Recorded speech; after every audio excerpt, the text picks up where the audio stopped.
Cage Minds. We have Stephan Bonnar with us, UFC legend, the American Psycho. How's it feel to be a pro wrestler now, sir? You know what? Like, in the UFC, I went in there to entertain people with violence. And I'm doing the exact same thing. And I had a knack for putting on entertaining fights. I know how to go at it. And this is new to me. It's exciting. I'm learning it. But, hey, man, I saved the sport of MMA from extinction. I'm bringing that same focus into pro wrestling. And I'm hoping to leave my mark. That's why I'm here. That was one MMA question I wanted to ask. Do you have a sense of where your place is in history, how enormous of a legacy it is? I mean, yeah, it's been crammed down my throat for years, but the significance of that fight is true. Like, it was a pivotal moment, and, you know, I mean, first we put the sport over that night, you know? We tapped into people's emotions and made them fall in love with UFC. You know, you think it was an accident? No, and we saw the recent photos go up. There was a reunion from TUF 1. How was that? It was pretty awesome, man. I just can't believe everyone's still alive. Lehman should have been dead about 10 times over. And the only one did not show up with his cost check. Right, we all saw that in the picture. I'm still amazed Diego can do the splits this many years later. I'm still amazed Sam Hoger can do the splits this many. 300-pound, I fought him at 205. The guy's over 300 pounds now, and he could still do the splits. That's, I think, is more impressive. But Diego, I gotta hand it to you. You're season 1 of the Ultimate Fighter's Last Samurai. Congrats, brother. Now, how's it felt not having to worry so much about maintaining your weight and actually probably putting on some size for pro wrestling? Great, man. I was like 252 the other day. And yeah, I don't have to cut weight. I was usually get into training camp low 240s when I was in shape about 235, then get 10 off and then cut 20 pounds of water. And now I don't have to diet, I don't have to watch my weight. I'm actually doing a weightlifting contest called Super League. In a couple weeks, Mr. Olympia weekend in Las Vegas. Check out Super League. It's a weightlifting contest, 12 rep maxes, a bunch of different lifts, and I'm competing in that. And that's 4 weeks from today. After deciding you were going to compete in MMA, how long did it take to think about pro wrestling, to think about weightlifting that you're talking about now? How long did it take to transition? You know what? Really, like, I always would joke, and like, this has been on my plate for a long time. I joke, oh, when I'm too old to fight, I'm going to pro wrestle. And I said that. And then, yeah, I retired like 2015, and then it wasn't until 2017 when I was approaching 40 years old that it hit me. Like, oh my God, if I'm 40 years old and I haven't even started pro wrestling yet, like, that's bad. So it motivated me to jump in there and get a start on it. I've been doing it a little over a year now for some great promotions. So, hey, this is good. Good crowd here tonight in Albuquerque, you know? Work for House of Glory, IWS, PCW, and FSW out in Las Vegas, as well as Impact. Who was the people that you started training with when you made that transition to pro wrestling? Where'd you start learning? Started at FSW, and my favorite teacher there at the school was Disco Inferno. So I just was going to Disco's class. Had a lot on my plate, so just once a week I went to his class, and you know, he saved me a lot of time, you know, and time and energy. So there's things I don't really need to do, you know, that to learn them would just be a waste of time and energy. So he's got me focused on doing a couple pro wrestling moves, good, but do what you do best, you know, flashy kicks and crazy submission holds. Are there any similarities between this indie pro wrestling journey and the beginning days of your MMA journey? I never thought in a million years I'd fight in the UFC. I got into MMA because I love to fight, and I'm a martial artist, you know? I'm getting into pro wrestling because I love pro wrestling, and I'm enjoying this.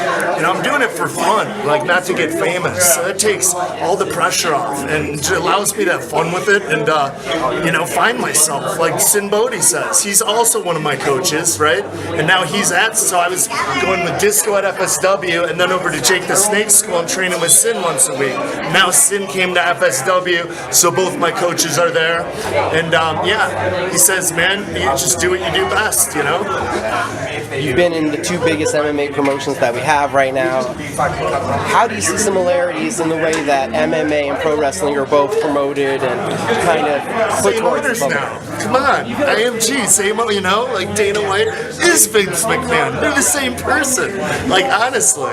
But yeah, you're right. Like the indie wrestling brings me back to my roots, fighting Lyoto Machida in the first jungle fight in the middle of the Amazon River in front of a couple hundred rich Japanese people in the middle of nowhere in 2003. So it's bringing me back to that. Like I'm getting to see the world. I'd never been to Montreal before.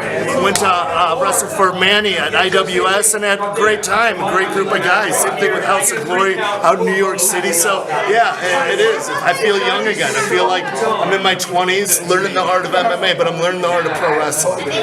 Is the rush different being under those lights and these lights? It's a rush, man. And so you get an adrenaline high, and it's real, you know. And I mean, you know, maybe the UFC's is more powerful, but yeah, but nonetheless, you still get a taste of it, and it feels good. Who's Stephan Bonnar's favorite pro wrestler as a child? Brian Pillman. Brian Pillman? That, yeah, I remember. I'd say, yeah, this cannon gimmick. Probably my favorite, yep. In terms of just sheer violence, I love when Brock and Kurt Angle would go at it. Like, in terms of wrestling, yeah. In terms of psychology, I'd say Pillman. And then, so far, working on building up who you are as a pro wrestler. I don't have to do anything. I don't need to find a character. Everyone knows me. I've been cutting promos in the UFC for, 14 years now. It's no different. A post-fight interview, to me, it's a promo. And I look forward to that. Winning the fight, getting your hand raised, and cutting your promo. Pre-fight as well. And now this part of the game here in pro wrestling, that's a big part of the game. And you know what? I don't have to find a character. I just do what I always do. Speak from the heart. Tell the truth. Do you have a finisher picked out yet? What's going to be your finisher in the wrestling ring? No, man. Honestly, no. I have a lot of submissions that look really good. I do that, the one Moose taught me, where you spin them out in the 360 clothesline pretty well. I do the jump spin kick pretty well. And yeah, like I said, a bunch of submission holds that look cool. So really, just I think one thing from talking to all these good coaches you learn in pro wrestling is that a lot of stuff happens naturally. You go out there and it's trial and error. You know, Austin 316, that wasn't written.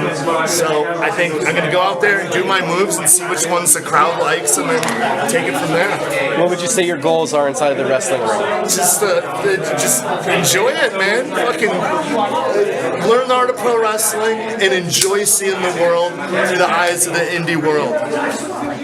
And a last thing on MMA, what's your favorite fight of your career?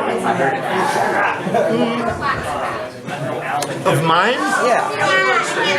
Oh, man, I got a lot of good. The second Christoph won, you know, even though Jones whooped my ass, like I won the third round, and I'm proud of myself for, like, you know, going toe-to-toe with him. But really, my second round of the 2004 National Golden Gloves tournament in Kansas City, Missouri. I had only had like a dozen fights. I had won the novice already the year before. Now I win the opens. Now I'm part of the national team, and you know, fighting super heavyweight too. And you know, these guys between 50 and 100 fights. I have about a dozen. Drew the guy from New York, ranked like third the first round, and oh my God, like I was like a deer in headlights. You know, I was so scared. I didn't feel I belonged there, and he beat the shit out of me. Like so bad that his whole team was standing up and yelling at my team. You know, like and really boxing, pretty ghetto sport, so it was getting ugly. And after the round ended, they're all laughing at me. I go back to my stool. Even though I had my ass beat so bad, I still made a joke to my coach and said, "So you think I got that round?" You know? And then he gave me an earful, yelled at me, told me to believe in myself. But anyways, I started wearing him down. And second round, he beat my ass most of it, but I started coming back. And then I knocked him out in the third. And just seeing my whole team get up and give it back to the New York team, I was a hero there. And that was one of my favorite fights that no one knows about. In front of a few hundred people, it's not on video. And then so far this year, what's been your top moment of pro wrestling? What stuck out the most? Oh boy, just this year.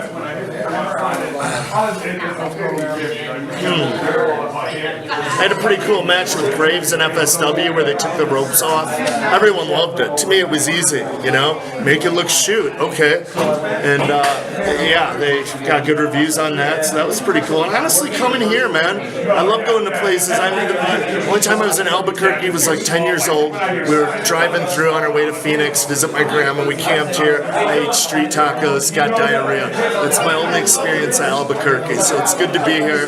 Good to see the city, and they need a packed house. There's some good fans there. We're gonna get Bonnar's gonna kill you chants. That was awesome.